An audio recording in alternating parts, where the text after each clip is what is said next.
Welcome back to the Creatively Challenged podcast for Monday, October 2nd. I'm Ryan Nolan. Mike Stuglis is right next to me in an orange Bears shirt. How you doing? I was questioning if I should wear this shirt today, Ryan, because the Bears played on Thursday. But comfort over anything is more important. I agree. Now, the Bears are just like a bad team this season all around. I don't watch the sports. Yeah, they're pretty rough. We need to look at this quarterback situation and make some decisions and see how long we want to keep the giraffe Mike Glennon in there, who looks like he has some mental disabilities. Oh no, Dan, you got anything to say on this? Dan Stewart over there. I'm on the Bears. Yeah. Love the Bears. Can't hate the Bears. You really can't hate the Bears. But they've got issues, and it just seems like, it's just Bears football. Danny Trevathan got suspended for his hard hit on what's his name, so that was pretty funny. Oh, it was hilarious. Anytime a Packer goes down, I'm laughing. Oh, big time. Yeah. Even though it was completely dirty and 2-game suspension's probably accurate. When Tom Brady got suspended for maybe That's knowing not what about this is football. about. Can I ask you guys That's something not about sports really quick? I know, but still, 4 games over 2. Fucking stupid. Yeah, sure.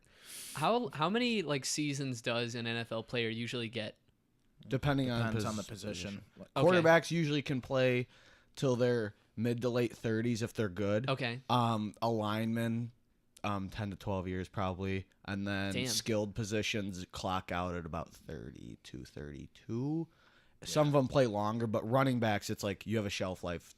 Like the cutoff age for running backs is usually like 30. If they're good past 30, it's pretty unlikely. What's the lowest salary a player would get? In a couple $100K, I think. Oh my god. They still Half a mil. like long snappers, I think, make the least amount. And they make like $500,000. Holy shit. But that would be figures that would be worth looking up. But Yeah. what a lot of people don't know is the blindside left tackle usually is one of the highest paid positions because you got to protect the quarterback's back and Oh, so it's really legs. valued. Mhm. I see. Tom Brady's been sacked 12 times this season. That's shit.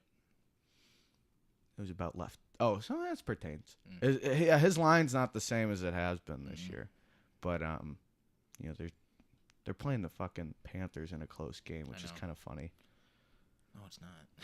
it's Kinda it's funny. not funny. It'd be funny if like Cam almost did enough to win, and then Tom once again just drove down and won. Well, if I mean, Tom's already the GOAT, but like if he has to do this consistently every week at 40 years old, like At 40 years old, is the like key. that's shitty on his teammates for like Yeah. having to rely on Tom. Ryan, you asked about age. Like 40 years old, really uncommon. Yeah, that's crazy that Tom Brady's actually there, right? Yeah, yeah. GOAT.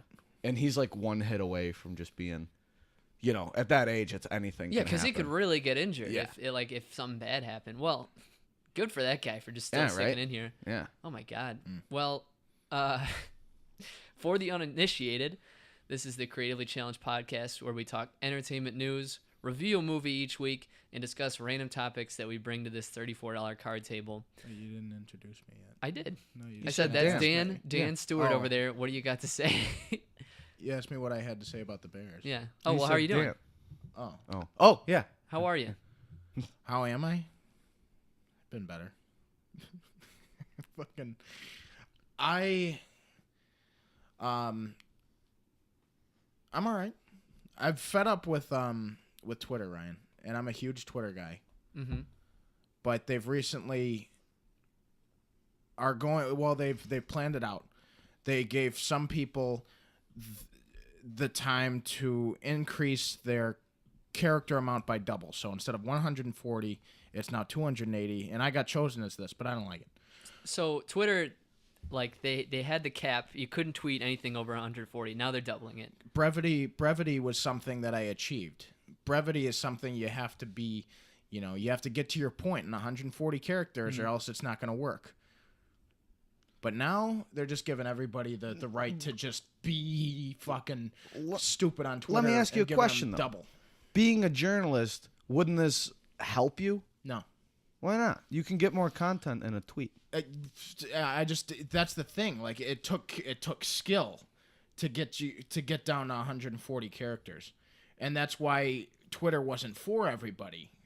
You know, I mean it is, but like in the Twitter world, if you want to be funny, if you want to report something, if you want to say something interesting, it's got to be done in 140 characters, or else it's not said. You know, and that's why Trump would always put something like "sad" at the end of tweets, which is funny because he you know, it's brief. It's 140, and now it's up there, and you know, Trump could just sit there and tweet 280 character tweets. Actually, I'm interested to see his 280 Sad, character sad multiple times. Yeah, I've seen people get around that barrier by what they'll do is they'll go in the Notes app and type and out they'll the whole post thing. the notes. So I don't really think this matters. If anyone could still get it out there if they wanted to. Oh, sure. But then you got to click through 4 pictures to see somebody's entire thing. And that's what Facebook's for. Sure. That's why Facebook's never had a limit. So do you think this 280 character thing is to stay? Probably. I mean, other people like it. I don't. I mean, when I'm making Attack the Day tweets, some of them run a little long, but all I need is like 143 characters. Sometimes I'm just right over it. So then I go in and I change the word "and" to an ampersand. You know, but I don't want to use it. I'm always gonna try. I'm still gonna try to keep it at 140, even though I have the ability to tweet 280. Is this playing on your OCD a little bit? A bit. Yeah. Yeah. Because I just don't, because now people are playing on the 280. I see other people who have it and they're tweeting like entire song, like lyrics. Like somebody did the entire beginning of All Star by Smash Mouth. And although that is a very funny and popular meme at the moment, they would type one word, hit enter, and then type the next word. Oh no. Like some, enter, buddy, enter, once, enter, told, enter. That's me. too much. I know. So that is the unnecessary power everybody's getting now. I think everyone will stop worrying about it at some point. Like everyone's Because gonna it's just going to become a part of it. Yeah. That's, you know, in 5 years when younger generations have completely taken over Twitter, 280 is just the thing. It's the same thing that happened with the iPhones not having the headphone jack. Everyone's like, "This is insane," and then they just deal with it because you got to upgrade your phone at some point. Yeah. So yeah, America will survive. American Probably. made. We'll Hey? be reviewing that later on the podcast. That's American made. What a terrible transition that was. We're not even getting there No. yet. No. No, but an American hero did die, Mike. Did you want to talk about that? An American hero did die. We talked about goats earlier. You know, Hugh Hefner was possibly the goat of hanging around hot women and sleeping with hot women. You Now know, wait. You know, For he's those dead. that don't know, what is GOAT? Greatest of all Greatest of time. all time. There we go. You know, that guy had a mansion with playgirls walking around in it in bikinis, and you know, Some without bikinis. Some Some without. were just walking around. yeah, that guy was 91. He probably died because he just saw like. He finally had enough. You know, that heart rate's going to be going all day when you're seeing naked women walking around your mansion. I want to Maybe Put he it- just gave out. put in a quick anecdote about Hugh Hefner, because when he first wanted to start Playboy in 1953, he took out a mortgage and generated a bank loan of $600. He got $8,000 from 45 investors, including $1,000 from his mother, who wanted to see him go on a business venture The small to woman. launch Playboy, and it would go over to accumulate a net worth of over $200 million. So just with that, with just talking to people, getting around $9,000, he started what is Playboy Literally today. getting around. A great philanthropist. Definitely. Uh, he's a Chicago native. There's an honorary Hugh Hefner Way in the city. Really? Yeah. Oh. It's close to the Hancock Building. Was that planned? I don't know. I don't know. Do you think one can actually? No, he's living proof that one literally can't see enough naked women. Yeah. Well, Well, you can, but you make it to 91, and that's when you've had enough. he lived so long that his first wife's name was Mildred and his last last wife's wife's name was Crystal, which I stole from Reddit, but is very, very interesting. Just to tell you how times have changed there. Mildred, Crystal did terrible name. Crystal got left off his will. Really? Did you know that? Fucking bitch. Dude, dude. Hold on, did he just like get dementia and forget to put her on it? I don't Oh, know. God. I think here's the thing, dude. Get dementia. She married him 6 years ago, so he was 85 when they got married. She probably thought like, hey, I'm doing good in the long run here. I'm his most recent wife. I'm gonna get good on the will. She Yeah. got left off. Maybe she killed him. There's a mystery. I feel like Or he there- was just 91 Yeah. years old. I think he made it pretty far for the lifestyle he had. That's all you can ask for. Dude, like he got married at 85. That's stupid. That's such a savage move. You'd think, I mean, great guy. He did a lot of great things. But like he got married what, like 7 times, six times, and he had like partners in between. I mean, he was just sleeping with women like left and right. Like, why would he ever even tie the knot with like 6 chicks? I don't know. That doesn't make sense to me. At what point do you think he stopped wearing rubbers? He probably got a vasectomy. Does he even have kids? Well, that's still like you could still get an STD or something, which he probably had to have one, right? We can only assume. Maybe no. He probably didn't hire chicks if they like were gross. There were probably regular checks. He probably had like an STD doctor like in the mansion just all the time. Oh God. Let me pose a question his that's own not room. about his But penis. I don't think they got hired if they were like dirty. allow Maybe. me to change where we're at here. Yeah, pivot. He lived to 91, right? Mm. That's pretty good for old people these days. If you make it to the 90s, you made it awesome. Yeah, 90s pretty good. 75. Now- I'm done. They only are Might be like before then. they're only like guessing now these days where our generation's gonna make it. Are we like all gonna make it over 100? I don't want to. What is that I gonna don't look want like? to. They're working on that. Like they want us to live. They want our bodies to be disease free. But I'll tell you what, death is part of life, Ryan, and I don't want to live like too long. Over 100's No. too long. You know, like what's cool is, like in 3 years, it's gonna be the 20s again. I get to say like I lived through the 20s, man. Like that's pretty cool. And then we're gonna live through the 30s and 40s. It's pretty neat. It's gonna be World War II again. It's gonna all just cycle through again. Yeah, Hitler's gonna Is come. fascism coming Yeah, back? oh man, in a big way. Well, it already Fascism. seems to have been. Fascism is coming back in a big way. Oh God. Oh man. Sign the. and then we're gonna hit the 50s again, and you know, chocolate milk's gonna get reinvented, and yeah, it's just gonna be fantastic. So we're gonna make it to like the 80s. No, wait, am I don't doing wanna my make math it- right here? The 80s would make us like the In the we'd be 90s In the 80s. Oh God. Yeah. No.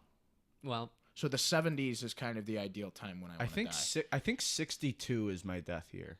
that's it. Yeah. You're going out at a good decent age. 1962. I'm Oh, I thought you 75. meant age 20 62. 2062. Oh, fuck it. That's right. 2062. I don't think that far. You're ahead. gonna go back in time. Yeah, I'm gonna go back to 1962 and croak it. Like I think the moment that I get so old that I'm not able to wipe my own butt and you got to get a nurse, I think that's the day I just want them to throw me in the trash. I just don't want to be in existence anymore. Well, know what sucks? What? Time travel is literally never gonna be invented. It's probably for the best. Want to know why? Why? Because there aren't people coming back from the future right now. Maybe not yet. Yep, but it'll never happen. Because if there were time travelers anyway, Yeah. they'd like come back to now. It's just too much to consider like how they would do it. There'd have to be like laws, right? Like, and you want to think like, oh, if there's time Yeah. travel, there's probably laws, but there's gonna be somebody who fucks it up. You know? It could never work. No. Wow. We started with Hugh. Now we're on time travel. He didn't live to see the day of time travel. But No, he's dead. what's our next story? We should talk about our news. Do we want to talk about Yeah. So here's the thing. Liam Neeson last week. We talked about it last week or the week before. I don't know. Either way, what Recent- did he say? Recently. What did he say? Well, Dan? we're gonna assume it. Recently, Liam Neeson retired from action movies, and he said like he You said, want me to say the quote? well, I know on our Google Doc there's a part of that No, quote. I know. Well, Okay, yeah, read the quote. so he announced that he was unretired, and at a recent premiere for one of his movies called Mark Felt, he was reviewing with someone from I think Variety, and he said, "It's not true. Look at me. You're talking in the past tense. I'm going to be doing action movies until they bury me in the ground. I'm unretired." And so I think someone just gave him a big fat check and he's going to stay in it. In a lot of interviews, people will ask him why he's like doing this movie that might not be very arty. It's just kind of a dumb thing. And he would just like give him the money hands when he's like scrubbing the fingers together, because at the end of the day, he's pulling in a lot of cash. And I think he's going to keep getting offers for action movies because he's that guy. He's Liam Neeson. So no shit, he's not retired. Yeah. You know? But still, Liam, I know you listen to this podcast, much like many of the Hollywood bigwigs that listen to this podcast. Why'd you lie, you son of a bitch? Like, why? Like, within a matter of 2 weeks, like, you got exposed. You got exposed. You say, "Oh, I'm retired from action movies," and then literally a week later, you're unretired. So don't retire in the first place. What are you, Michael Jordan, Brett Favre? Is that what you wanted it to be? They at least gave it like a year before they like came back. Jesus did 3 days. So you know, I'd like to think that the Son of Christ waiting 3 days to come back, that's the cutoff time. So I guess he makes it there. So he was over 3 days, which is fine. But you know, Liam, we knew you weren't going to retire from action movies. We knew that wasn't going to happen. Well, my guess is that he was probably doing it to get a better offer from somebody. Yeah. That's easily what it could have been. That way, because if he just came out and said that, and they're like, "Oh shit, we wanted him for this movie. Let's throw him another $10 million into this contract," he's gonna take it. For his rough Smart man. For his rough exterior, he's got really sweet brown eyes. Underrated Liam Neeson role.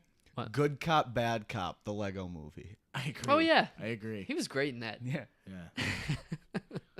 Underrated Liam Neeson role, Qui-Gon Jinn, in Star Wars. He gets great in a bad. He movie. gets surrounded by such a shitty movie that is The Phantom Menace, but like he's really good in it. Mm-hmm.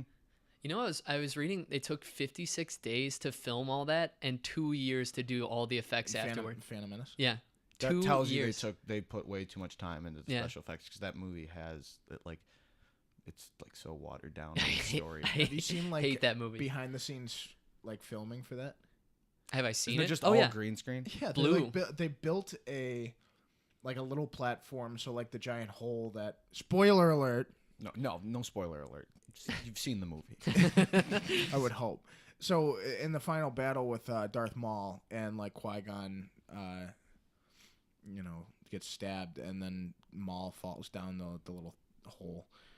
Like, it's literally, they just built a giant blue platform with a ring in the middle of it. Even the lighting, like in the floor and on the walls, all blue screen. Yeah. All blue screen. Like all they built was a little blue platform. So all of the sets were like that, except they went back to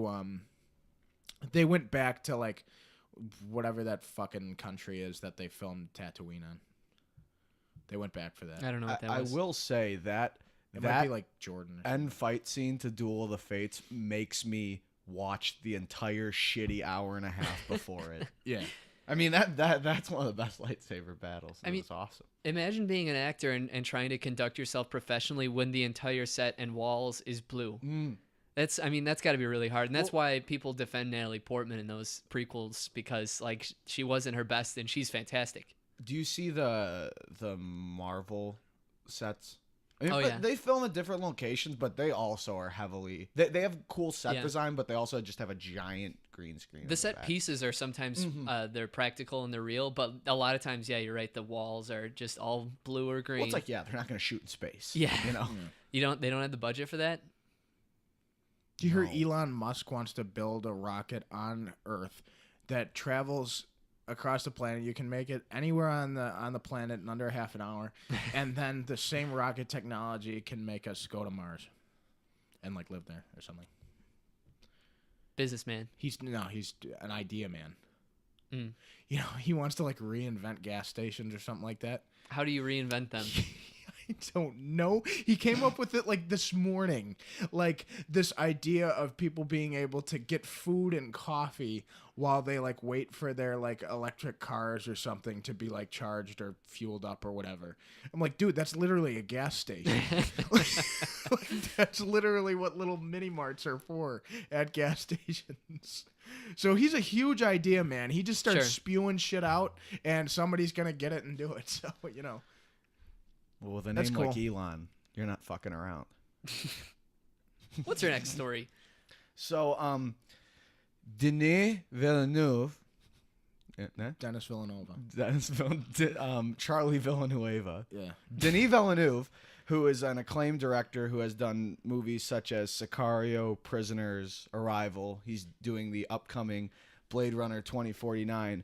Is rumored to direct a Cleopatra movie starring Angelina Jolie as Cleopatra. And for those of you who don't know, Cleopatra was, and I'm just going to spew off the top of my head, was like this Roman... No.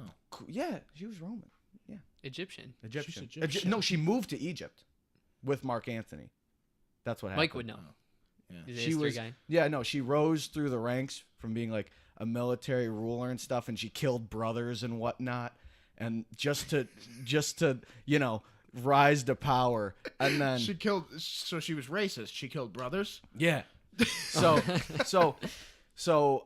and then once Julius Caesar died, he appointed his no-named son named Octavius to be the to take over the Why are kingdom. you saying no named? He's got a name. Well, no, Octavius. Okay, but he was like a farm kid. No one knew who he was, and so Cleopatra and Mark Antony not happy about that. So they go to Egypt and rule and shit, and then Octavius becomes the Roman ruler, and they go to war. Mark Antony gets killed, and instead of facing judge, jury, and executioner, Cleopatra kills herself. Basically, goes down as one of the greatest bitches of all time because she's just Huge bitch. huge bitch. Like Marie Antoinette. Yeah. What was I gonna say? She's big on cats, right? Yeah. And gold. But yeah, she went to rule in Egypt, and then Octavius is like, no, bitch, you're going down. And then, but yeah, what do you guys think about Denis Villeneuve in this project? Well, I love him. He's done some great works over the last few years. And Angelina Jolie, resting bitch face. She's very good at it. So I think she could play like an Egyptian bitch or a Roman bitch that went to Egypt and liked cats and killed brothers. Brothers. Yeah, brothers. Wasn't I know Mark Antony, great leader in Rome and all that. Wasn't J-Lo's ex-husband, like the actor, isn't his name Mark Antony too? Yeah. That's Yeah, you're right. Yeah. Now, is that Mark Anthony the guy who has the clothing line Mark Anthony? Or I is think that a so. total I different think guy? it is. I think Okay. it I is. think it is. He launched that? Yeah. Neat. Well, Cleopatra. It was an old. Do you think this is gonna be like well, not a reboot, but do you think it's gonna be almost a mirror to the old epic from '63 with Elizabeth Taylor, or do you think they're gonna do a new story? I don't. Well, you have to. I haven't seen the original. So I is it haven't like either. a story about her life? I It's- think that's what it would have to be. I think it's more focusing on like her going against Rome. I haven't seen it, but I just know it's famous. Liz and it's Taylor's got, awesome. yeah. But it's kind of, I mean, in the 50s, they made those huge epics like the Ten Commandments and Ben-Hur and stuff like that. Yeah. So it was like very similar to that. And epics, they just did Ben-Hur and that bombed too. Yeah. Like they've been redoing a lot of epics, but now they got a good director. Exactly, they have Yeah. a good director, and I think like if they have Roger Deakins coming back, who those of you who don't know is like the cinematographer of like our generation. He's awesome, and he makes some really beautiful landscapes, as does Denis Villeneuve. So I think this could be like a really stunning movie, and I would just love to see like his take on the epic. I think we haven't had like a great epic since Gladiator. And that When in, was like, that? 2000. 2001. Jesus. and that was Ridley Scott, who's another great director. So I think like these epics only succeed if you have the right man behind the job, because these Definitely. movies are long and What- taxing. What else has the cinematographer done? Deakins has done like all the Coen brother movies. He's done like, let me pull up a laundry list. He has been nominated for 13 Academy Awards and never won. That's awesome. Did you guys ever see And he's doing Blade Runner. Secret Life of Walter Mitty? No.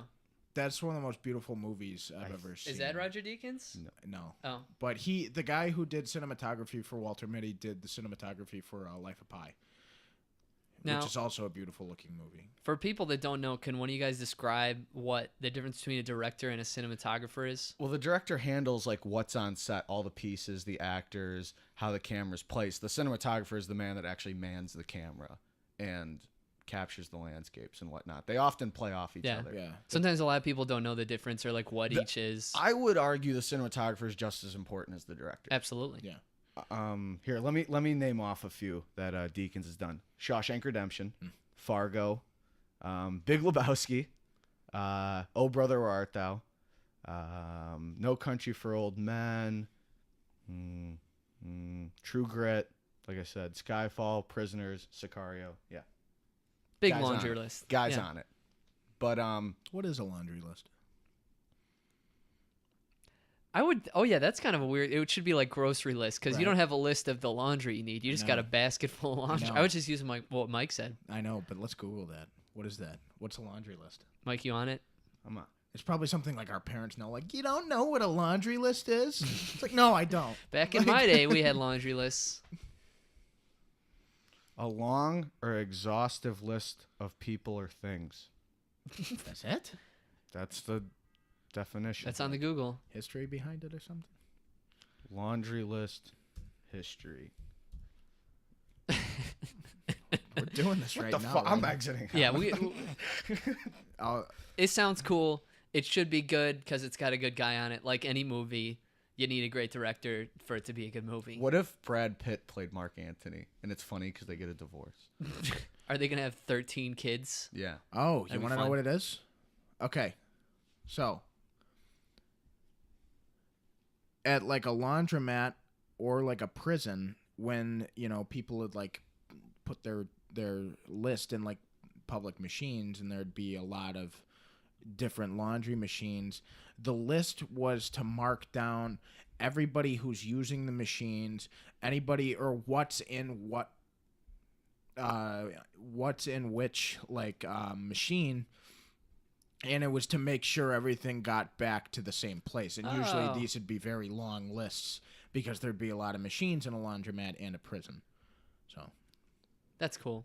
much laundry do they do in prison, do you think?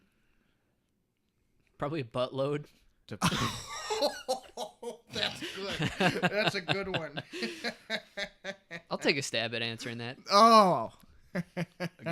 Again, Wow. the stab. We're good. Oh, here. yeah. We're friends. We're making jokes. All right. Well, So, our next thing on our laundry list here on our laundry list of news, there was a new trailer that dropped this week. It dropped. It was big. It was huge. shattered. Oh, Yep. for a movie called Annihilation, which is going to star my wife, Natalie Portman. Oh, Yeah. And it's based off of a book. Is the book also called Annihilation? I don't believe so. Yeah. Let me look while you talk about Well, it's it. definitely one of those. But this movie looks pretty interesting. I mean, and I'm not just saying that just because, my wife is involved and I have to, Support her decision. support It is, her. in fact, Annihilation. Yeah, okay, so the book is called Annihilation as well. But this movie just looks very strange, and I've never heard of the book before this, and obviously I didn't do research at all because I didn't know it was a book right as we're recording this.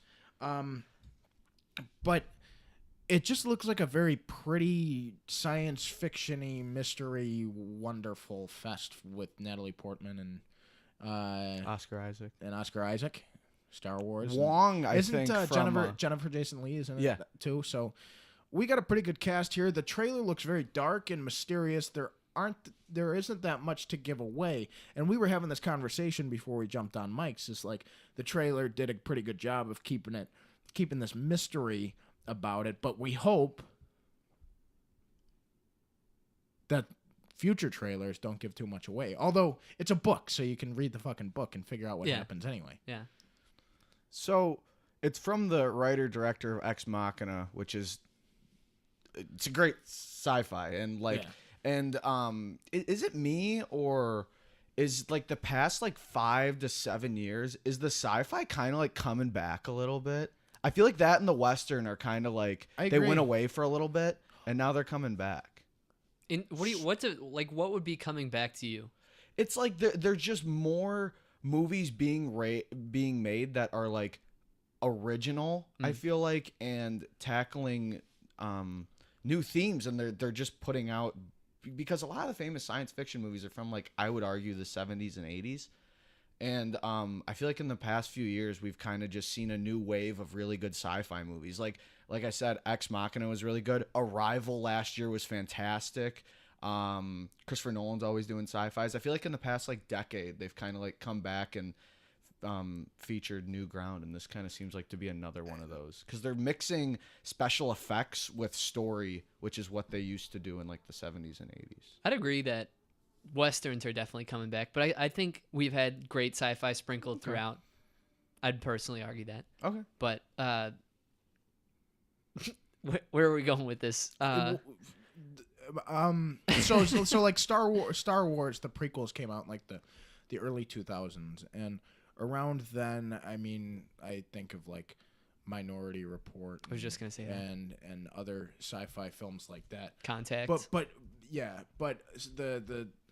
the Star Wars prequels kind of turned into action movies rather than sci-fi films. They get considered sci-fi films because they're Star Wars movies, but they're kind of not. They kind of fall under that superhero action. Wouldn't you agree? The Star Wars prequels more over than the original trilogy.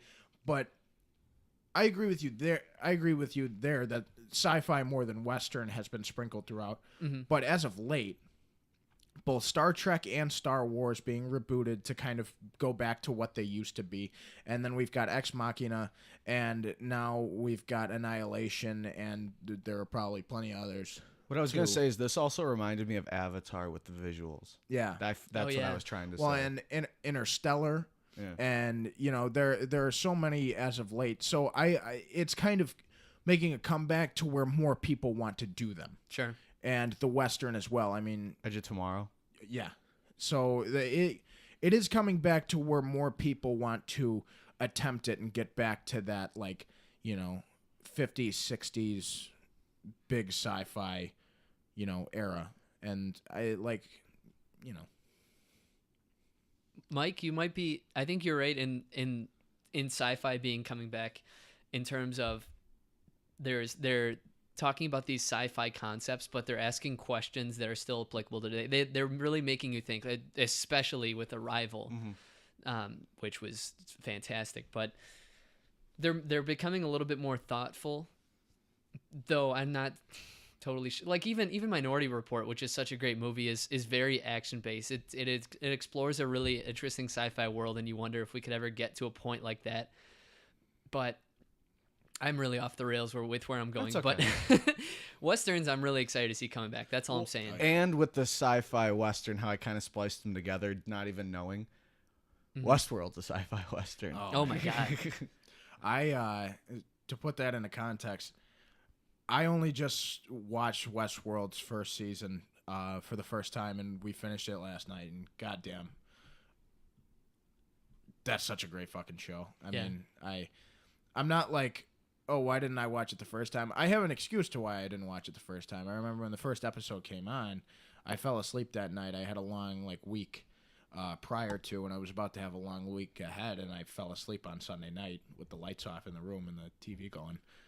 Well, all it takes is to miss 1 week, and then and then I'm lost. So I didn't want to watch it. So I knew I was going to watch it at some point, and I'm glad I did, because goddamn, that's a great show. Mm-hmm. And Western sci-fi together, it just works. And HBO and Curb Your Enthusiasm's on tonight. Hey. So we're excited about that. Yeah.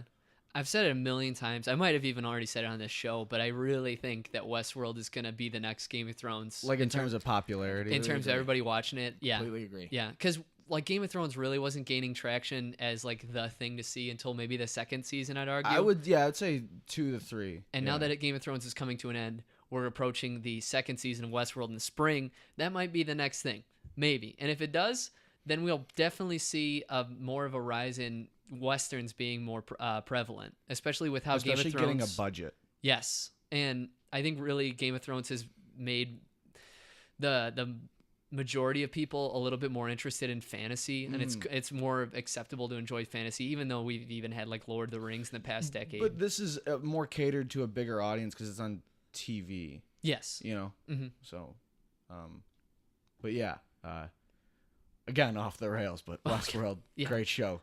Ed Harris kills people. Well, allow me to get into our next piece of news and our final piece of news. It seems every week here on the show we talk about DC or Star Wars because there's always news about it. And finally, we've had good news coming out of the DC movies with all the superheroes. Jeff Johns, who is one of the biggest creative people who's working on DC movies, he has said that they're going to be scaling back the emphasis on continuity in movies, meaning that they're no longer just making these movies to make connected movies. They're going to further the creativity based on movies, because Wonder Woman didn't set out to make Wonder Woman make sense for Batman versus Superman or for Justice League. They made a Wonder Woman movie to express who Wonder Woman is and tell a good story. And so he has a statement here I'm going to read about that, which explains this in greater detail. Our intention, certainly moving forward, is using the continuity to help make sure nothing is diverging in a way that doesn't make sense. But there's no insistence upon an overall storyline or interconnectivity in that universe. The movie's not about another movie. Some of the movies do connect the characters together, like Justice League, but with Aquaman moving forward, our goal is not to connect Aquaman to every movie. So they have the Aquaman movie coming out. Hopefully we're going to see the same kind of thing that they did with Wonder Woman. It's not going to be, oh, here's how he's in the Justice League. Here's how he met all those superheroes. It's just going to be, here's an Aquaman story. And this is probably the best thing they could be doing right now because things have been looking very troubled. What do you guys think of this? I think it's more going back to, they saw the success of Wonder Woman. They tried to connect Suicide Squad so heavily it didn't work. And then they tried to connect Batman v Superman. But now it seems like they're taking the same steps with Aquaman as they are with... Maybe that's why The Flash is being rewritten. Yeah. Tongue tie there. And maybe this is more of a callback to the Joker movie they're doing as well. Which I think DC just has so many interesting characters. Marvel has pulled off something that is not easy. Like, we take for granted how hard it is to interconnect movies and stuff. And the only gripe people have is, well, you've connected all these movies. Why aren't they all in every movie? That's the only gripe they're able to come up with. That's like how well For Marvel's Marvel? done. Yeah, Okay. That's like how well Marvel has actually pulled it off. So, yeah, I'm all for this. I think it's for the best, and they've announced so many standalone movies that I think this like opens the door for a lot of possibilities, because then you don't feel the need to include everyone in every movie. And it's almost like it's not a page out of Marvel's book, but it kind of is, because Marvel loosely connects their movies, but they focus on the hero at hand, and DC has had trouble doing that so far. So I think this could probably push them in a way better direction. Definitely. What I think, I mean, with what's been happening recently with the whole DC cinematic universe, I think this call was like a big time audible, because they wanted to just I think they just kind of realized, like, oh shit, you know, we wanted to catch up to Marvel. That's why people, you know, that's why Batman v Superman didn't reach its full potential. That's why Suicide Squad didn't reach its full potential. So let's take a step back and let's just figure out what we're doing here. Maybe we make a movie universe like we did Saturday morning cartoons in the 90s. Superman had his own TV show, Batman had his own TV show, and then there was the Justice League show, which went off on you know, a lot of different directions, and each character kind of had their own storyline in the show, and there would be episodes where it'd just be Wonder Woman. But then it goes back, and and she'd be in the Justice League, but you've already found out her backstory in a different episode. So it's she's in the Justice League, but her backstory doesn't pertain to her storyline with Batman and Green Lantern and all of those guys. So I kind of like this move by DC because in the modern superhero movie era, we want what Marvel's doing. But maybe this could be a really good thing for DC because, I mean, their 90s cartoons are fantastic. Batman the Animated Series is one of the greatest shows ever made, like, of all time. It's in IMDb's, like, top 15 shows of all time, and it's a fucking cartoon. Yeah. So, like, I think they can call back to that. Each hero just kind of has their own thing, and then they come together for these movies, but other than that movie, they're all separate. I kind of like that. I really do kind of like that. And, it explains if we knew that the DC universe was seeking Martin Scorsese to write a Joker movie and that it could potentially star Leonardo DiCaprio, that obviously came out of nowhere. If they were doing that for a while, I think we would have heard about it before. So I think all this is brand new out of DC. They've just figured it out, and I'm kind of excited to see it. I don't want to bag on them anymore. I want to see what they can do with this whole thing. No, Ryan, let me ask you a question from a comic book standpoint. The feeling I get when I look at the comics of Marvel's is it's very centered on team ups, and then when I look at comics of DC, it seems more based on the good versus the evil, the hero versus the villain. It seems, I always feel that the DC has more of a standalone feel, or is that not an accurate? I wouldn't say so. No. That's why I asked you.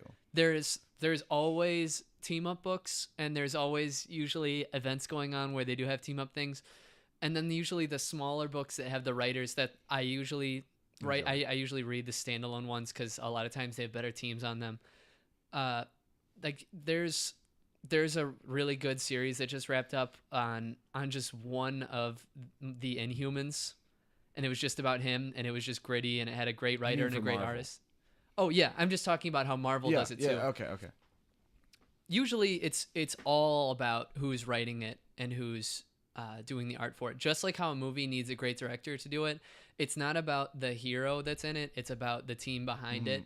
So what happens is I'll read a book about a hero I don't know, but I know the writer and the artist, and then I'll get into it. So to answer your question, I don't think either of them are predominantly in any realm of team up or standalone. They both kind of tread differently with things. So there's always big projects going on where all the heroes are doing something. Right now DC's got something, Marvel's got something. That's always constant.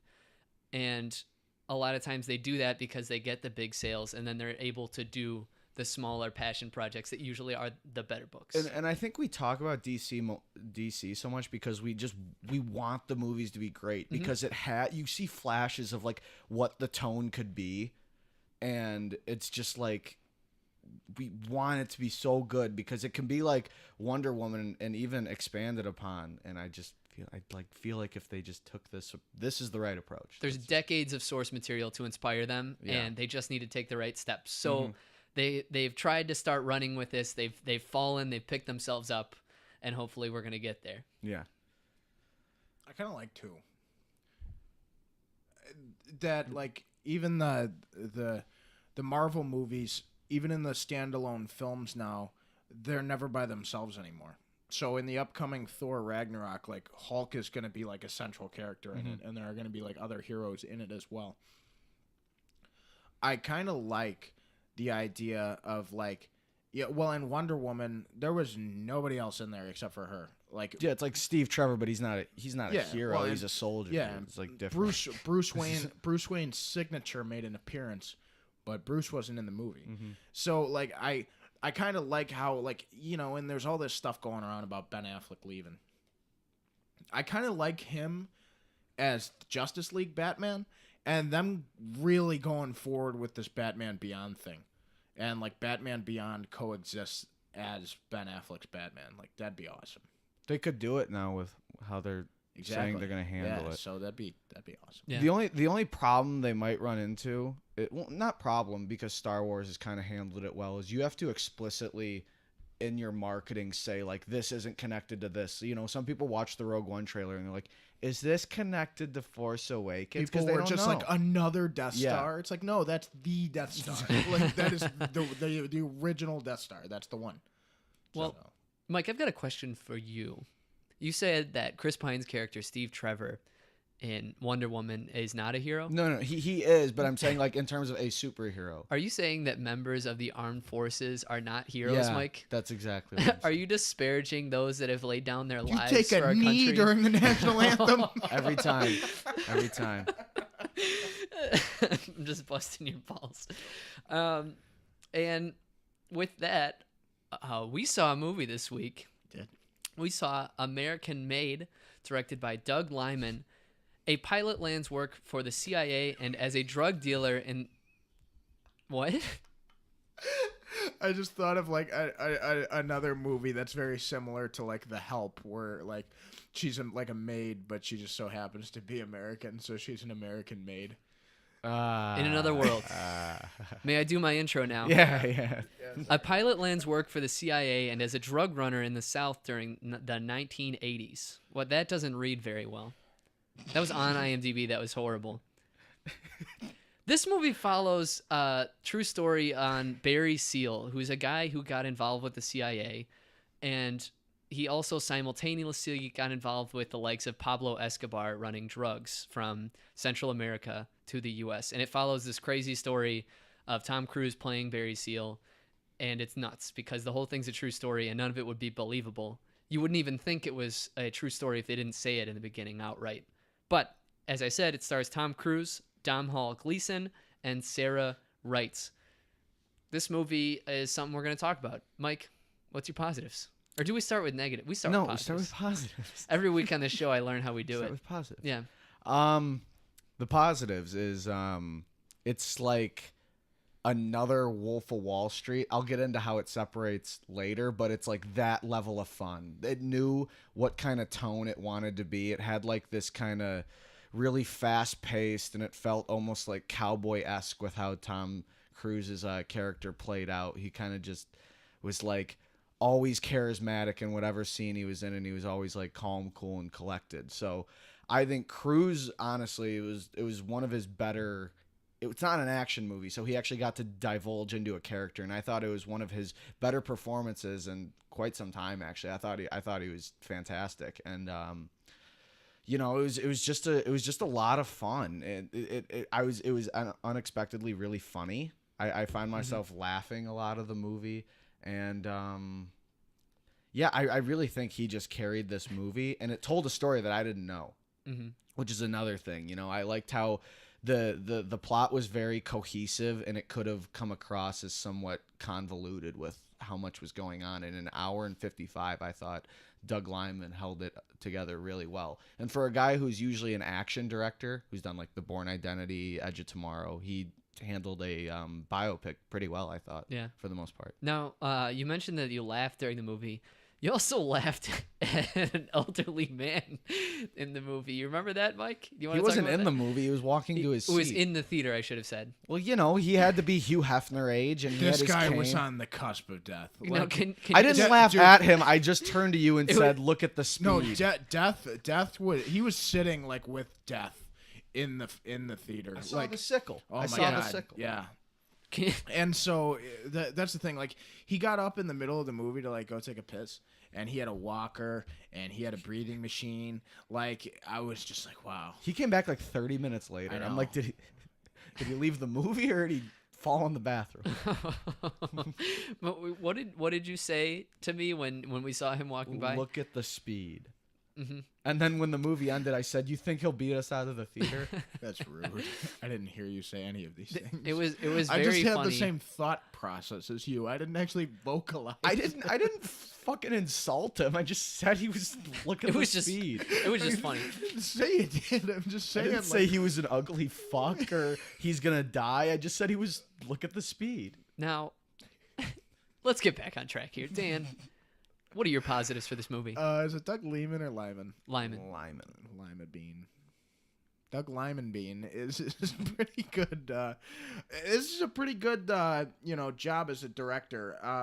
He produced the Bourne series. He produced Edge of Tomorrow. No, he directed. Directed and produced, I think. So he was doing his best Martin Scorsese impression. This movie was like very similar with the narration by the main character, the way the camera shots and angles were. It was very similar to watching like Casino, Goodfellas, Wolf of Wall Street, and I loved watching it because some of the points could have been like exaggerated, or names were changed to respect the dead or respect somebody, but we knew it happened, and it was a really well done film. I applaud Doug Liman for doing that. And then I have to say, like, the camera itself, the cinematography, this movie looked like it was actually from like the 70s. Like there was a grainy effect to like the camera. The colors were a little bit, like there was like a faded kind of look to the shots at all times, and it made it look like an older film.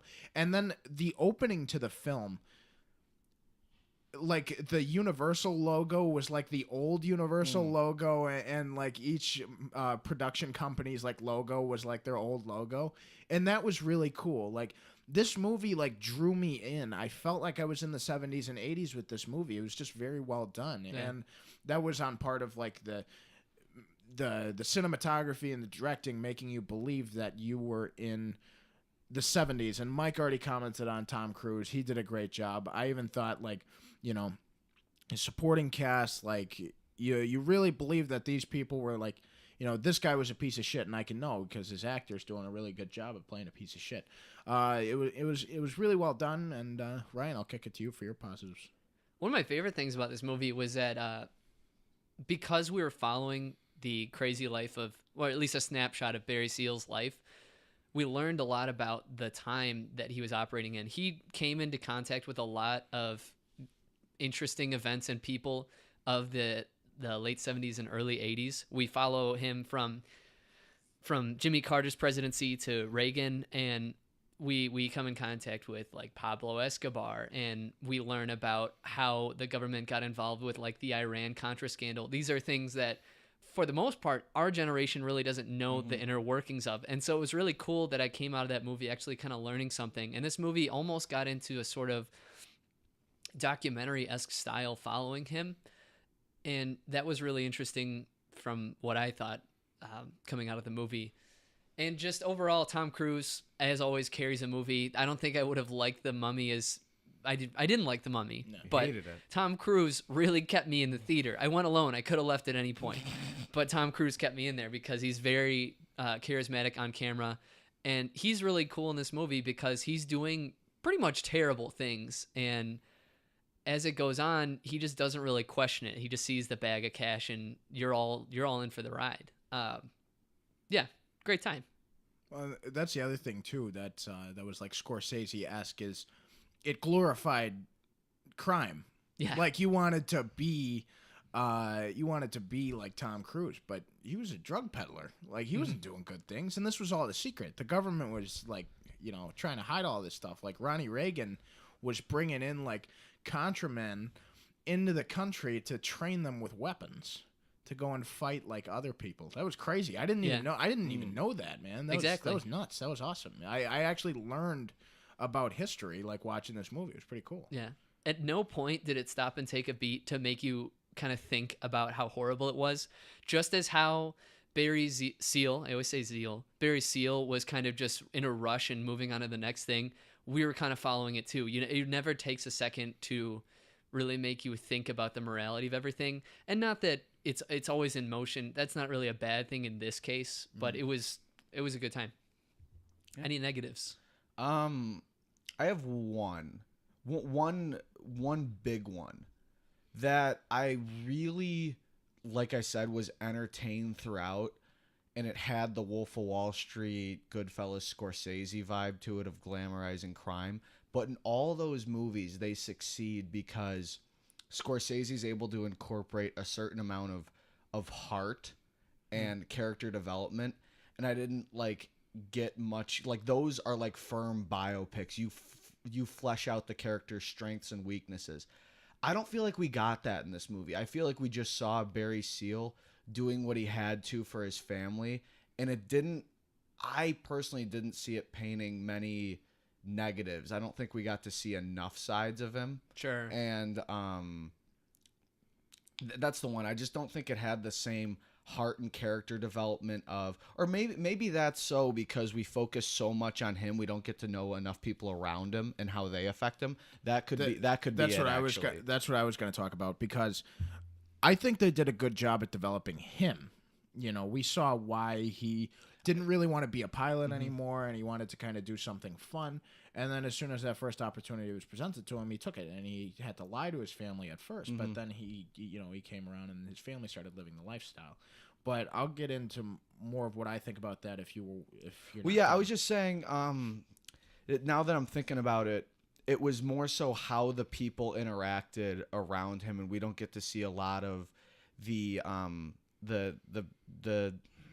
other people get developed, and I think it kind of maybe takes away from the heart of the movie. Yeah. I think we just get to know him, and I don't know if we get to see enough of everything else that was incorporated, because it's so fast paced that it's kind of a good and bad thing for it. Yeah, and that's I'd have to agree. I had to agree there because Domhnall Gleeson, huge part of the trailer, not a huge part of this movie. I'd say there weren't enough scenes of him. I understand, you know, he was a CIA covert, like, you know, he's not supposed to be seen a lot, but you'd think since he's kind of running Barry's whole thing, you'd see him a lot more. You didn't see a lot of him at all. A lot of his like big lines and scenes were actually in the trailer. And he still did his part in the movie, and he was all right, but I don't think there was enough of him. And although this story was from start to finish well done in that hour and 55 minutes, maybe some more of that development with Domhnall Gleeson and more, you know, maybe some more other characters' plots. If this was like 2 hours and 15 minutes or 2.5 hours, if there was just that a little more time, we would have been able to do that. But maybe that's part of the director's style. Like maybe he wanted you to go in knowing who Pablo Escobar was, knowing who Reagan was, and what he wanted to do, and just learning about Barry. Whether that is or isn't, you're still supposed to have a powerful story with a main character and side characters, if there are side characters that affect what he does, and in this case there are. And I'd agree with you. I don't think Domhnall Gleeson, especially because he's a great actor, and I wish I could have seen more of him. But every other assistant character as well just kind of didn't do too much in terms of development of this movie.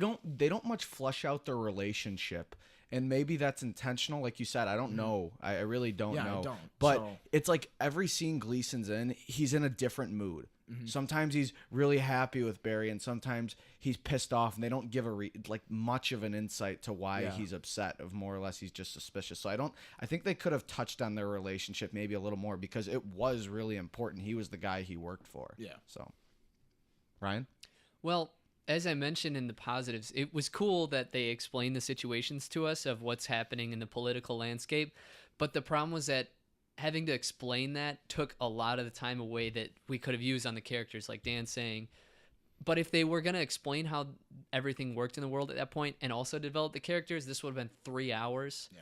And so while I wish that they'd spent time on the characters, they just couldn't, because if they didn't explain the Iran-Contra scandal, I wouldn't have known what was happening in the world in this movie, because I don't know how that works. I would have been totally lost. And that's definitely one of the pitfalls of this movie, is that the subject matter was very nuanced, and I don't think the majority of audiences would have understood it unless it was kind of given to us. You get a lot of expositional dialogue. Exactly. And so that's really the only problem I have with it, because it was really engaging aside from that. But they're really the only character that was developed was Barry. And the rest of the world just kind of developed around him. And I do wish Domhnall Gleeson had a bigger part as well. It's a good point because he's really great as an actor, and he had a character that we really could have explored. But that's all I got. I want to know how many projects he was fucking working on, because he was just in Mother. He was in 2 scenes, and he actually had maybe the 2 best scenes of the movie. Yeah. And then he was in that. He's in this. His parts increased in this Working on movie for Star sure. Wars. And he's in Star Wars. So I think he's running between projects right now. It's pretty cool. He did The Revenant a couple years ago too. He's in a lot of stuff. Oh yeah, guy's good. He's on the Yeah. rise. Yeah, I think he's definitely somebody that directors and companies His- are looking to work with. Dad's Brendan Gleeson, and that guy is awesome. It's Mad Eye Moody. Yeah, it's Mad Eye Moody. Oh. And then Domhnall Gleeson plays Bill Weasley in the 7th Harry Potter movie. Okay, I didn't know that. Neat. They have an interaction too before Mad Eye croaks, right? Yeah, a Like bit. brief. He like A gives him bit, shit, yeah. doesn't he? I thought maybe. In the Maybe. book, there's more. I mean, Bill's in a lot more book and page time than he is on screen time, but it's whatever. We're not talking about Harry Potter. On the Goldblum scale, what are we giving this movie? I'm going to give it a 4 because, to tell you the truth, it's a really well done film. I enjoyed it. It's an hour and 55 minutes. I can see myself watching this movie more than once. It's kind of like a Sunday afternoon movie. Like, I could sit down and watch Goodfellas, Wolf of Wall Street. I could watch those movies like every Sunday afternoon, and I'd still like sit there and enjoy it.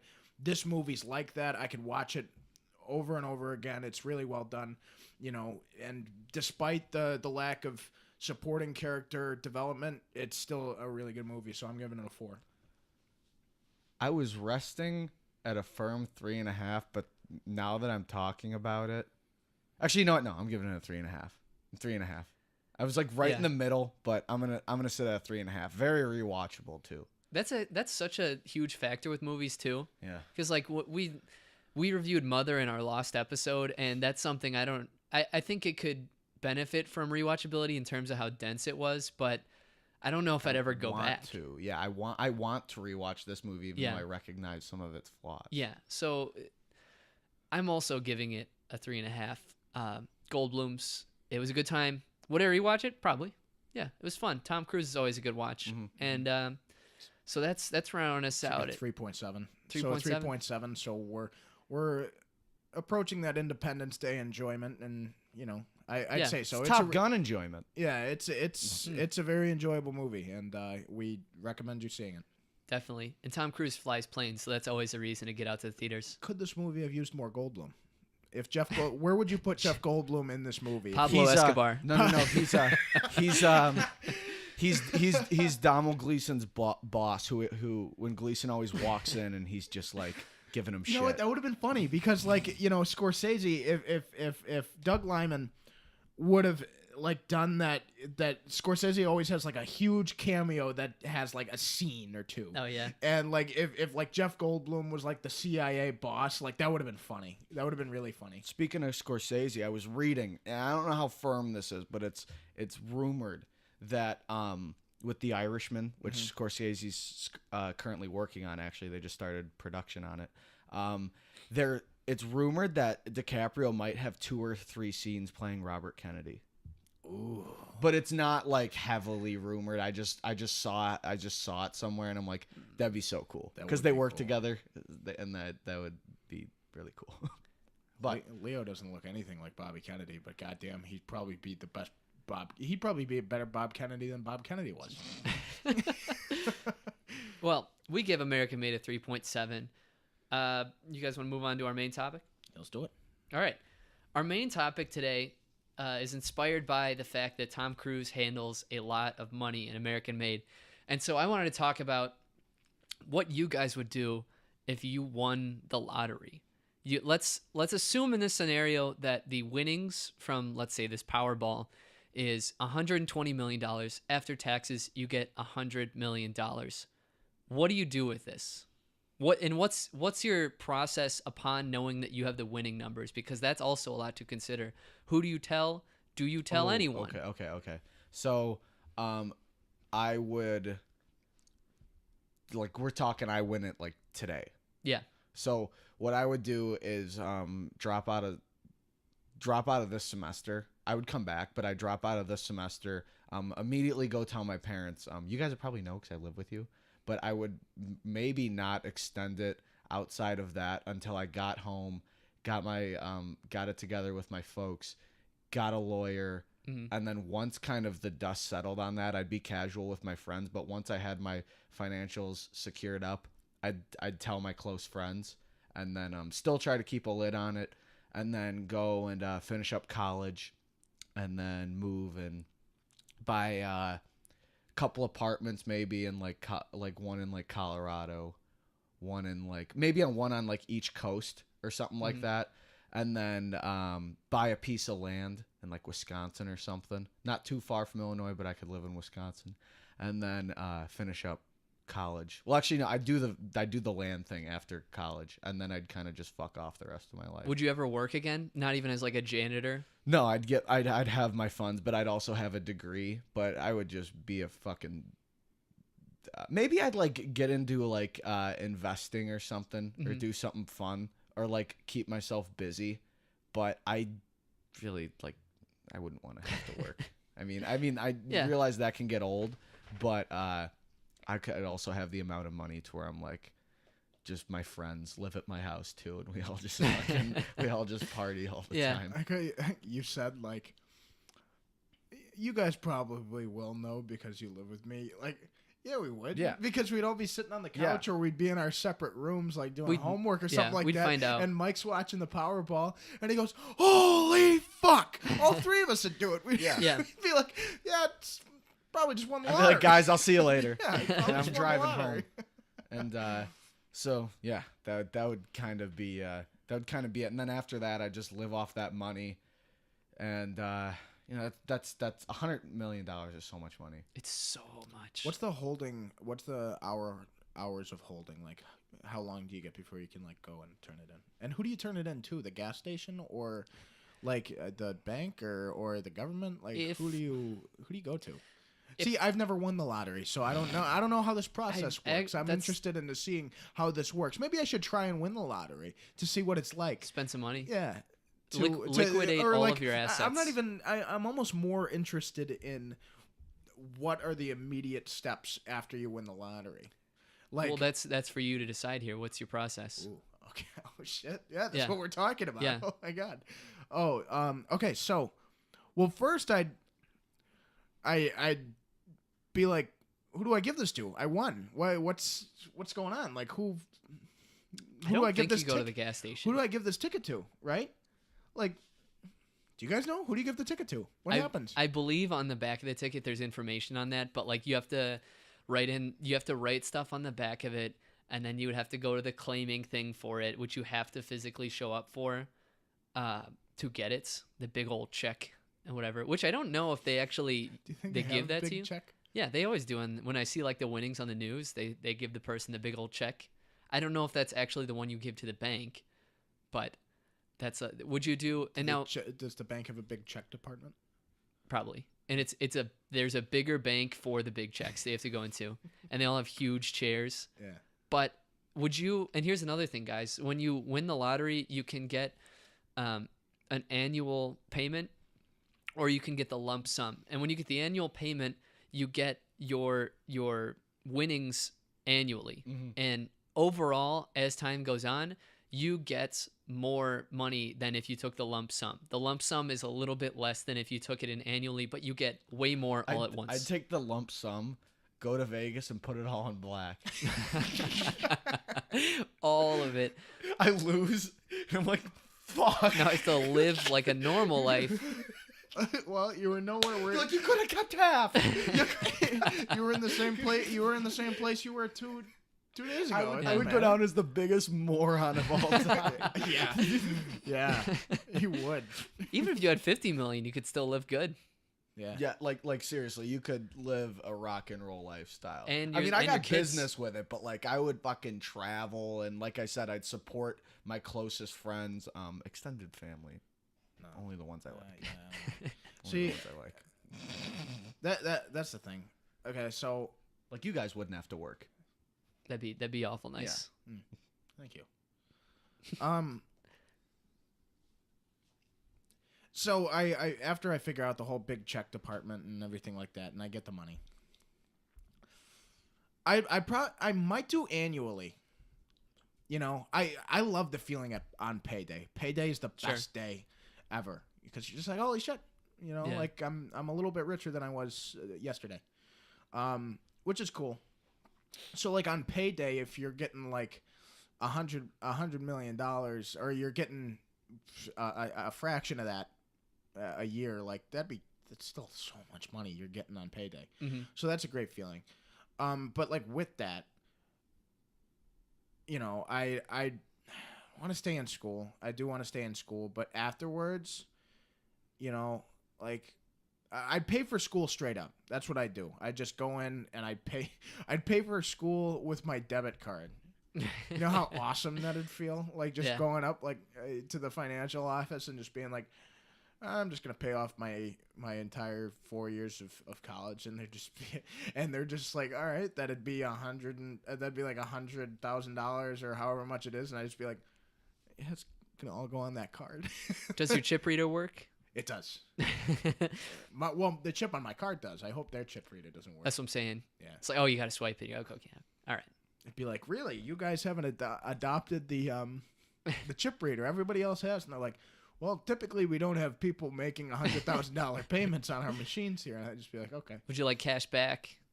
Would you like to donate $1 to the Children's Miracle Network today? Would you do it? $1. I probably won't. I probably wouldn't. I probably wouldn't, to tell you the truth. I'm like... And they'd be like, really? $100,001? That's that $1 too much for you? You don't like the kids? Yeah, it is. Yeah, it is. I'm giving you enough. Leave me alone. I hate that question. I really do. Because they bombard you with it right when you're buying groceries. Well. Okay, so I pay for school straight up. I want to stay in, but like almost the effect of like doing bad in school, like it'd be way less severe because you paid for school, so you're not wasting your money. You might be wasting your time, but you're not wasting your money. You're not working. You can just fuck off for this. I'm going out every night. Yeah. Yeah. So like I'd stay in college just to kind of be in college. Sure. But like fuck it, I might like fail a couple of semesters to just stay in The college. GPA doesn't matter anymore. Yeah, no, not at all. Yeah. I have the money. Yeah. I'd build my parents a house. You know, buy them some cars, support my my siblings, my closest friends. But then I'd want to sit in my home, know like, you know, I'd want to know like who would come to me for money, you know. I bet so many people would. I know. That's why you got to think about if you tell people. And I'd want to see who. See, here's the thing. I'd make it well known that I won. I wouldn't necessarily be blabbing about it, but people would know something if I'm building my own house and I'm buying my parents a house. So, you know, then it'd be like, oh, well, what's going on? Why does Danny, who's 20 years old, have season tickets to the Bulls by himself? I'd buy season tickets to the Bulls, by the way. You wouldn't buy the Bulls? No, that's probably not enough money. Really? Yeah. Oh, I don't know how much So they I'd were. buy season tickets because then it's not. Sure. I'd be on the list. Like I'd be bros with like Jerry Reinsdorf, and I'd be like, I think you should do this. You know, and then, Slip him 100. Yeah. But it'd just be so nice to just like go out to like a nice dinner and like give out $100 tip and not even like think about it. Like watching Curb Your Enthusiasm, actually, like seeing Larry like just pull out his wallet and just give some guy like 100. I just be like, it's crazy to just have that much money on you, you know. And so, you know, buying my parents a house, season tickets to the Bulls. I don't know if I'd like buy property anywhere. See, because I'm a really bad spender. But I like to think with that much money, like I'd probably be like, okay, what's essential and what's not. You get a money guy. You got a good money I'd guy. get a financial advisor. I'd hire. You need a good Jew. I'd hire a chef. But like I wouldn't hire like a butler. Yeah, that's uppity. Yeah. And I like to put my own clothes on, and I can wake up at my own time. Sure. Like, I don't need this guy to be my slave. But like the what? Keep going. Keep going. But the chef, like he can make me like really good meals. But to tell you the truth, like it might be fun to like go to a McDonald's, buy the whole menu, and like go drop it off for like hungry kids. Yeah. The Ethiopians. No, American kids. Oh my God. American kids only. Well, I mean, here's another thing to think about is that like they always say that like money doesn't buy happiness, and maybe that's true. You know, even if it might be hard to be sad when you're sitting in a Ferrari or something, but I think that even if it doesn't buy happiness, I think that money gives you relief. Would you buy a car? Yeah. Yeah, how would you not buy Yeah. a car? Although I wouldn't But go hold on. crazy with Hear it. me out here. I'd buy like TV and movie replica cars that are actually street legal. Hold on. I'm not done with my point though. Is that like it has relief because over all of us hangs a very big burden of like worrying about money, how we're going to get a job, our careers. That's all something we worry about. And so the relief of not having to even think about that is something that I wonder what that's like. There's people in the world that have that. And I just wonder how existence would be if you didn't always have that hanging over your head, you know? Fuck. I'm stressed about all this money I got and I don't even have it. Mm-hmm. Like I'm stressed about what I would do.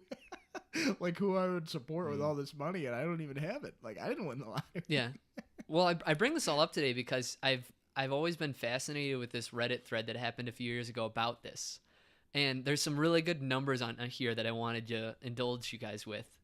So when you look at the numbers of things, large jackpot winners face double-digit multiples, meaning 15 times, 20 times, of being the victims of homicide, drug overdose, bankruptcy, kidnapping, and they face triple-digit multiples of being convicted of drunk driving. Wait, 15% you said? 15 times, meaning. So like the four that I mentioned until kidnapping, those are all double-digit multiples. So that's 10 to 20 times more likely of all those things. And then there's triple-digit multiples, meaning 3 times.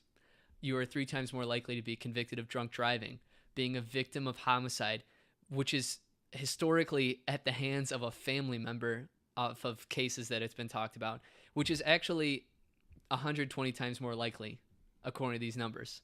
You are likely to be a defendant in a civil lawsuit. You're likely to be a defendant in a felony with criminal proceedings.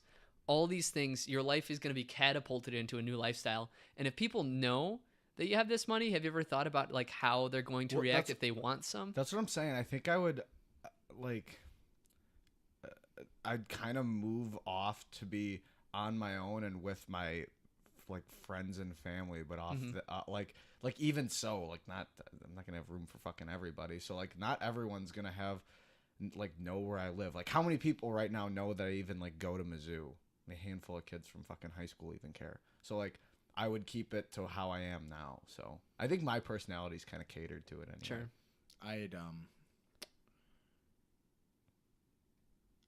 I'd have like heavy security systems and Oh yeah, definitely. And I want to see the prick come after me. Just want to know what I'm gonna do. I'm gonna buy a fucking gun. I'm gonna buy several of them. I'm gonna have a gun room. It's gonna be right next to my bedroom. You come anywhere near me to try and take my money, you're gone. Sure. It's just there's such a risk with that, and especially That is being involved in homicide, though. yeah. So you're likely to have that. You're on my property. That's true. Well, But no, he's not it's just saying guilty or innocent. Yeah. It's a homicide. But yeah. you're likely to be a victim of it. But But if you come on my property with a knife or a gun with the intent to kill me and take my money, yeah, then I have every right to do so. And yeah, that percentage increases, but the number on your head is ridiculous because if you can come in, kill me, and take my money, that person's $100 million richer. Mm-hmm. So it makes people crazy. Money makes people crazy. And it might make you crazy. And it could make me crazy, but I mean,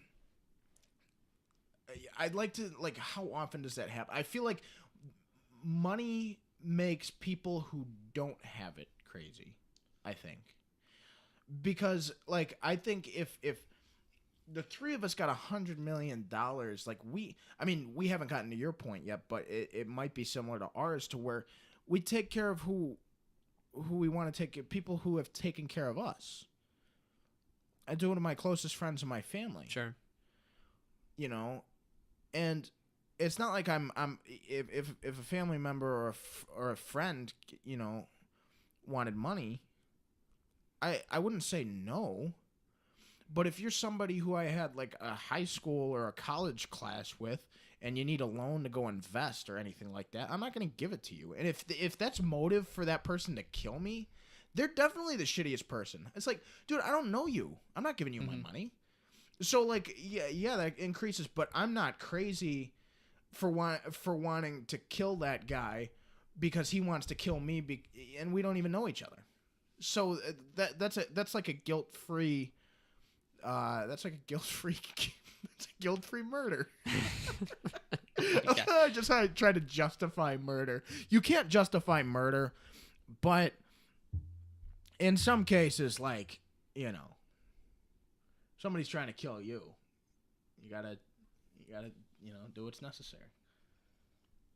Well, if I were going to do it, there's Yeah, Ryan. What There's would you do with steps- this? Let's get off of the crazy dark part about this. What there's would you really do? there's because like this thread really has given me what the framework of what I would do, and I would hands down follow it. So the first thing I would do if I knew I had the stuff is do nothing and immediately get like one of the best lawyer teams in the nation, because what happens then is that they can accept it on your behalf. You do not declare yourself the winner. You just have the ticket, and you have them sign off for it, and they accept it on your behalf, and they go to their, so you don't have to show up publicly because they can't blur your face on those things. Everyone can see your face. They will know who you are. And especially on a day when you could look up anything about anyone on just Facebook, I don't want to have my name attached on anything. And so I'd go to that law firm, have them take that money for me. Obviously they would get a cut of that, sure, but you still have lots to go around, and having the anonymity is very important there. I wouldn't tell anybody until I've had that money for a bit. Anybody. Not one person. Not even my family. We'd know. You probably would, because I'd be flipping out, but I mean, hell, I'd try to keep my composure about it. I'd try, but I do the lump sum for sure, especially if the dangers are really as true as they say. I'd rather just have the money than like having to worry about the next thing. And we also don't know that there's really security in the lump sum, because that's only there because the state still allows that program to run. Because what if is that? Does that just like go in your bank account and that's sitting somewhere, or do you have to get like a safe and it's like fucking Scrooge McDuck and you've got like a coin room that it's you just dive in your bank into account. every morning? And so if the state goes bankrupt, that stuff's not guaranteed. That's not 100% back that you're going to be getting that money every year. So you want it now, as soon as you can, because we yeah. don't know where Okay. the nation's going to be 20 years down the road, and you're still waiting on this money. Then I changed my payday thing. Fuck payday if that's what happens. It's Because nice to get the check, the but two states that we've ever lived in, well, as like actual people, Illinois and Missouri, they're both not looking too good. So you know, if the winning lottery tickets in Illinois or Missouri, give me the lump sum. Sure. Because I don't want to, you know, things might get bad in a little bit. Are you putting it all on black, Ryan? no, I'm not a gambling guy. I don't think I would No, he's try putting it all on red. But you know, I'd get the lump sum, and then after that, after that for a while, like a few years, then I'd do the family and friends kind of deal of just keeping it really on the low key. Like, I would just buy Scarface level of cocaine and overdose. just you die. Yeah. That sounds fun. If you won Just the lottery, in my bedroom you'd kill here, yourself. I'd go immediately, cash the ticket, buy powder, come back here, and then just huff it until I die in my bed. Dude, and I have a stack of money next to me, and everyone can just come in and take That's it. probably happened before. just Did kidding. somebody ever die like the night they won?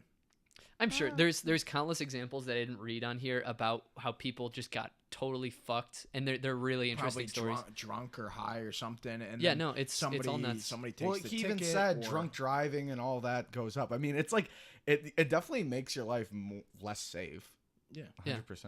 So once I have this money, a few years go down the road, I maybe disperse things to family and friends. Years down the road. Yeah, I would really sit on this because you want to like make sure everything's cooled down. It's so risky. Well, you're 20, so like let's assume you're 22 when Yeah. you're ready to like tell everybody. You still have like fucking long time to live. Exactly. You could live like Well, dude, like, and that's the other thing. I mean, like, if you go out in public or let people be known that you're a 20, 21-year-old, 22-year-old who wins the lottery, so many people who are older than you will be like, here's what you got to do with it. Do you guys know Yeah. Dan Bilzerian?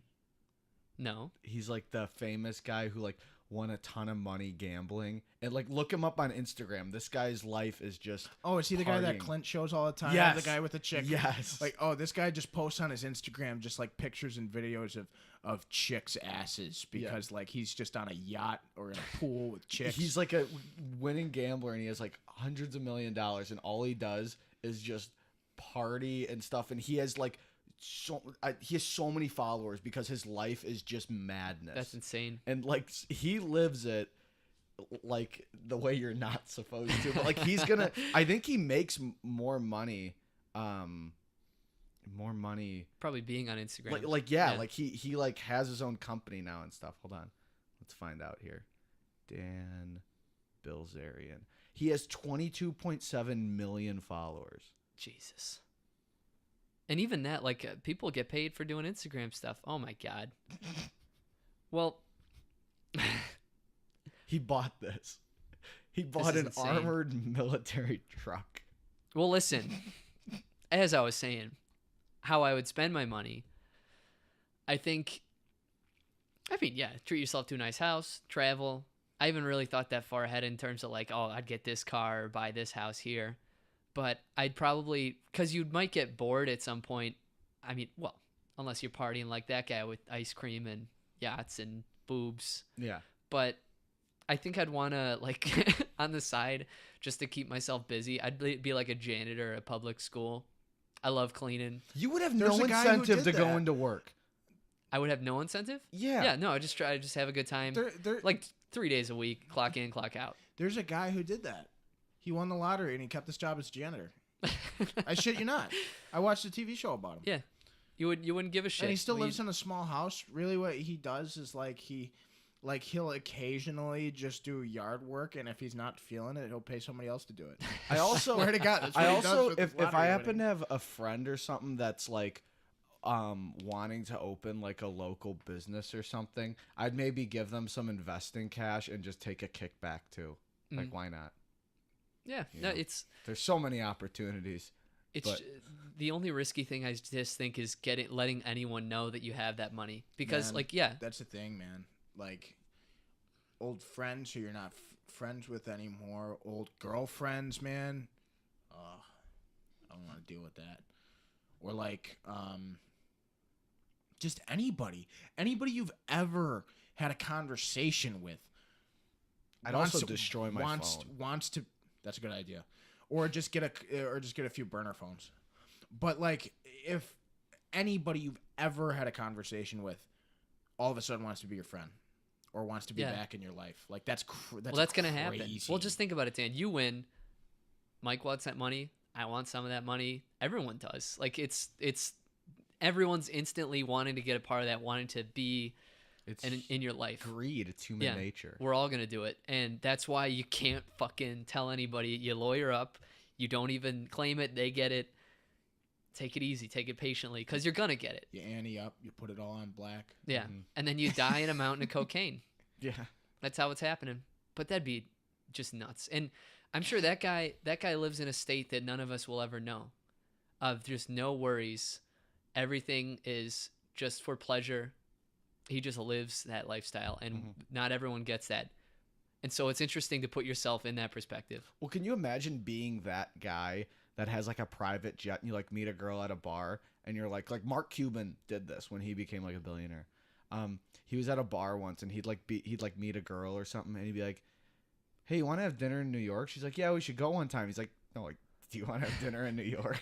And they could like fly to New York and have dinner somewhere. That would be amazing. Right? I've You get laid so much. and that's awesome. I love Cuban, but then I've seen these videos where guys expose like gold digging bitches, and like he'll just be wearing like a t-shirt and jeans or something like that, and he just asks a girl nicely like, hey, I think you're really cute, do you want to go out sometime? And she'll say like, oh no, I have a boyfriend, or like, no, sorry. And then like he'll walk a few feet, unlock like his Lamborghini and hop in, and she'll be like, wait, that's your car? And then he goes, oh, you gold digging bitch, you want to get in my car and go on a date with me now? Fuck you. There are so many videos like that, and they're great. I live for that moment, man. That's what I'd do too. That's what I'd do. I'd expose people for being fucking gold digging assholes. That's what I'd do. I'd get a kick out of that. You could probably start like a web series, and it would like get you money on YouTube.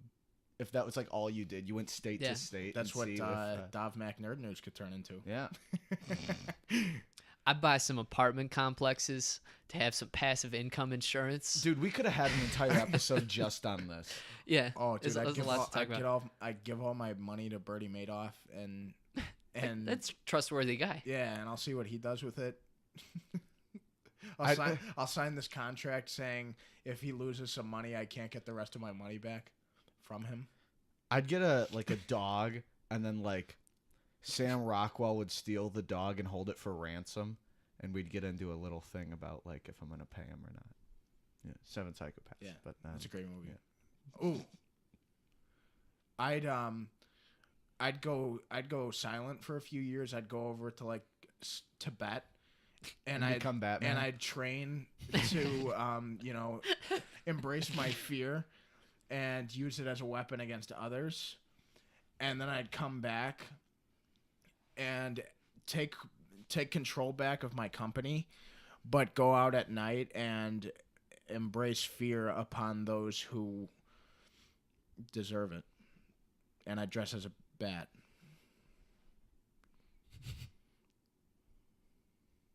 Dead air. And that is this week's podcast. Remember that each and every Monday morning we upload to YouTube, SoundCloud, and iTunes. We've got links to those on our Facebook and Twitter page. On our Facebook and Twitter page, which we're going to have in the description. Any final thoughts? I'd go to wherever Danny Rand goes, fight a dragon.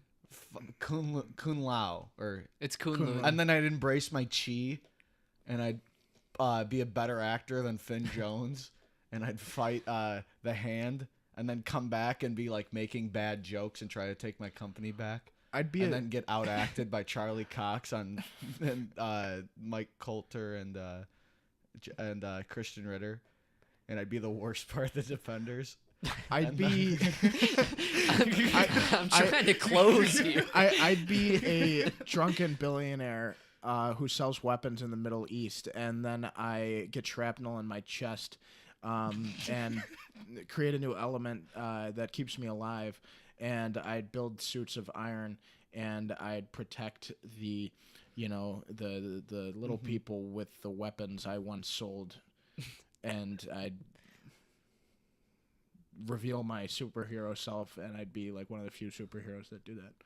I'd end the show. Okay, love the listeners. This could have put the three of us in a different light to some of the listeners. But here's the thing: what would you do if you won the lottery? If you want to let us know in comments, please let us know.